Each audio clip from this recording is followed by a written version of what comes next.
ladies and gentlemen. I arrive here today and stand amidst all of you at a time when the Sri Lanka-India relationship stands at an all-time high.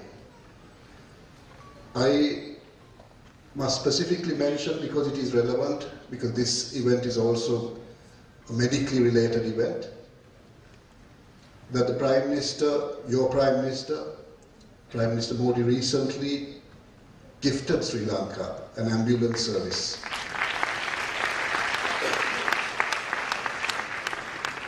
The relationship of India and Sri Lanka grows from strength to strength because you have one of the nicest foreign ministers in the world. And I mean my good friend who hails from not far away, her constituency is in Vidisha, and she is no one else but Sushma Swaraj.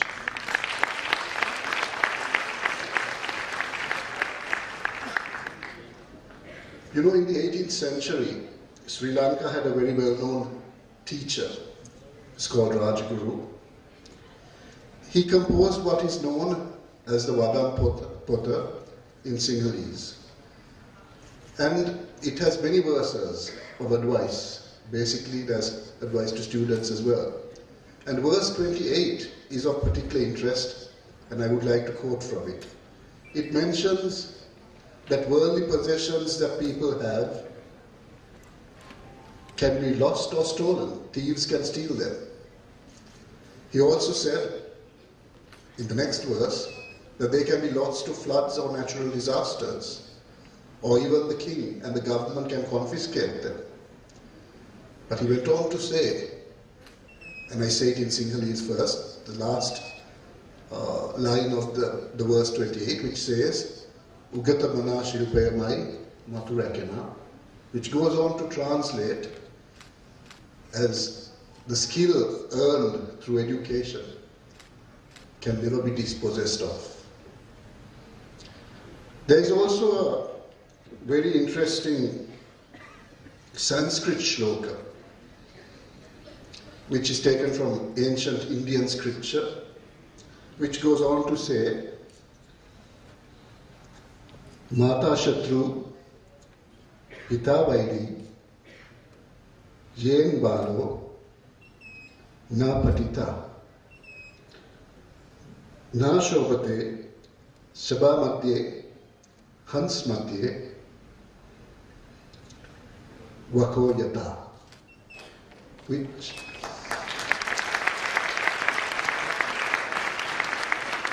goes on to translate as a parent who does not guide his child appropriately in education, who does not foster the child in the field of education, is like the greatest enemy of that child. And it goes on to say that an uneducated person in the company of educated people are like a goose amongst a company of swans. It is a ancient Indian shloka which goes to show how Indian society in ancient times viewed education, the importance ancient India attached to education. India is a country that has always valued education from time immemorial. That is why India had some of the oldest universities in the world, some of the oldest centers of higher education were in your country.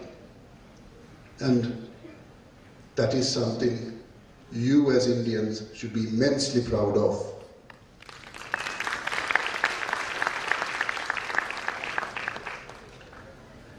The ancient University of Nalanda was one such center of higher learning, which is situated in present-day Bihar. This university flourished in AD 427 till AD 1197. It was basically devoted to Buddhist studies, although fine arts, medicine, mathematics, astronomy and politics were also taught. The Nalanda University is said to have housed 10,000 students and 2,000 professors or gurus were living there. It is also believed from historical records that the university attracted students from as far as Japan, China, Persia, and Turkey, and even Tibet. Again, Taxila is another ancient center of learning, which is associated also with Buddhism, and some scholars date it as far back as the 6th century BC. Chanakya, the famous Pandit who composed the Arthashastra, or the science of economics, was also a prodigy of Takshila. The Mauryan emperor, Chandragupta, the grandfather of Emperor Ashoka, was also believed to be a student there. Therefore, the Indian tradition of education is a very old concept. And so, in keeping with that Indian tradition, the People's University of Bhopal has been established to further the educational aspirations of Indian students in general, and in particular of the students of Madhya Pradesh. I congratulate this university. It is relatively new, but it is absolutely impressive.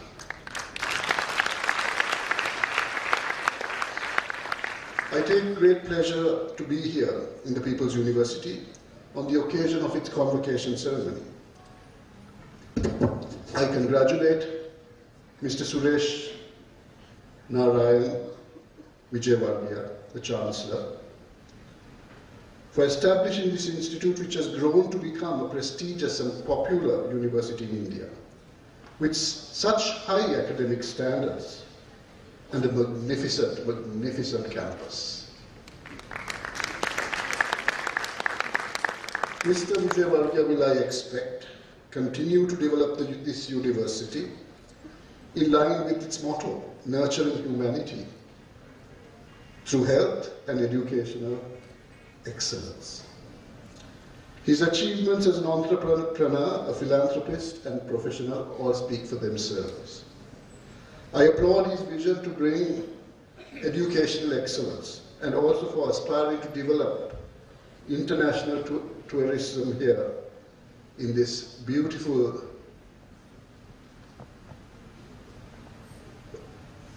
place on earth which we call Madhya Pradesh. It is my first time here ever. It will by no means be my last.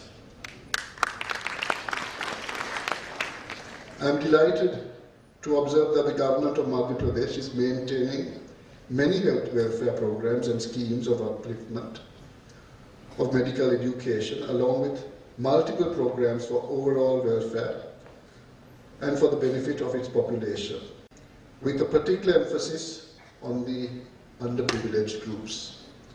The private sector in the state is also actively contributing towards higher education of appreciable quality and has founded several private universities under the guidance of Madhya Pradesh Private Universities Regulatory Commission.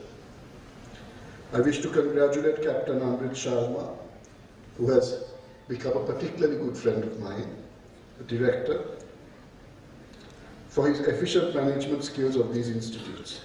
This contribution to create a state-of-the-art dental institute equipped with many, many modern facilities is indeed laudable.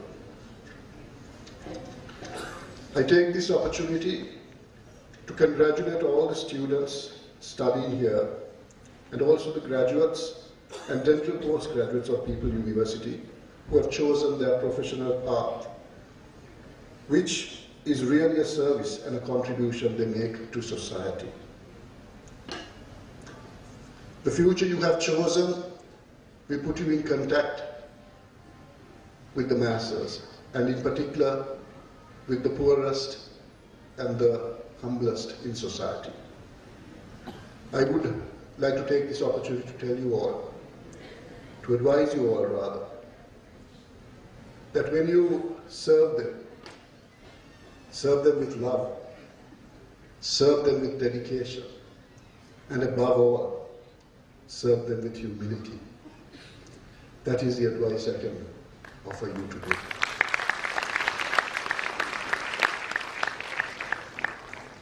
I conclude in a quote attributed to one of India's most greatest sons, the Mahatma Gandhi.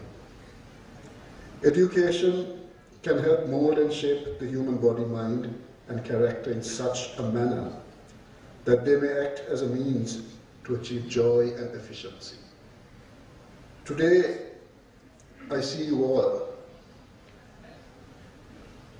passed out as doctors, some of you as double doctors, and you are an immense treasure, not only to your families, but to your country and this state of Madhya Pradesh.